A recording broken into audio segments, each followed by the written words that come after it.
আসসালামু আলাইকুম, কেমন আছেন সবাই? এই তো বিকালবেলায় আমি এবং আমার মেয়ে লুবাবা ডিম পাউরুটির নাস্তা খাচ্ছি। তো এই ভিডিওটি আমি এখন আপনাদের সাথে শেয়ার করছি, এই রেসিপিটি। তো প্রথমে আমি ডিম পাউরুটির জন্য এখানে 2টি ডিম নিয়েছি। তো ডিমগুলো আমি প্রথমে ফেটিয়ে নিচ্ছি। তো এখন আমি এই ডিমগুলো চামচের সাহায্যে ফেটিয়ে নিব, ভালোভাবে মিক্সড করে নিব। তো এখন আমি এখানে অ্যাড করছি আগে থেকে করে রাখা পেঁয়াজ কুচি এবং সবুজ লাল মরিচ কুচি, কাঁচা মরিচ কুচি। তো এখন আমি এই উপকরণগুলো ডিমের সাথে ভালোভাবে মিশিয়ে নিলাম। এবার আমি দিয়ে দিচ্ছি ফ্রোজেন করা ধনেপাতা। তো ধনেপাতাটা ফ্রিজে রাখার ফলে একটু কেমন যেন হয়ে গিয়েছে, কালারটা ডিসকালার হয়েছে। যাই হোক, এর পরবর্তীতে আমি এভাবে আর ফ্রিজে ডিপ করে রাখবো না। যাই হোক, এখন আমি এখানে স্বাদ মতো লবণ দিয়ে দিচ্ছি। তো সবগুলো উপকরণ আমি ডিমের সাথে ভালোভাবে আবারও মিশিয়ে নিচ্ছি।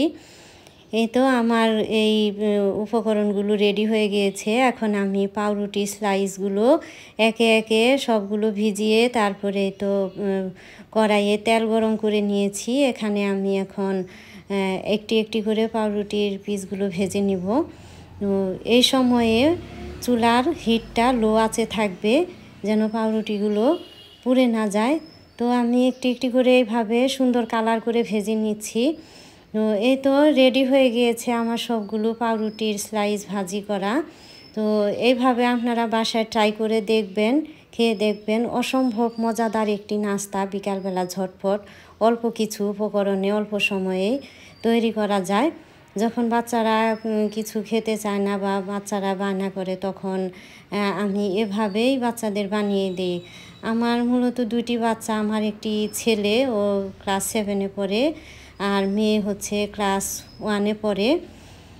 তো এই তো আমি একে একে পাউরুটি স্লাইসগুলো মাঝখানে কেটে নিচ্ছি সাজিয়ে পরিবেশনের জন্য। তো এখন আমি এখানে দিয়ে দিচ্ছি টমেটোর সস। আপনারা চাইলে সাদা সস, লাল সস, চিলি সস, সব অন্যান্য সস দিয়ে পরিবেশন করতে পারেন, খেতে পারেন। অসম্ভব মজাদার একটি বিকালবেলার নাস্তা। আজ এ পর্যন্তই। ভালো থাকবেন সবাই। আল্লাহ হাফেজ।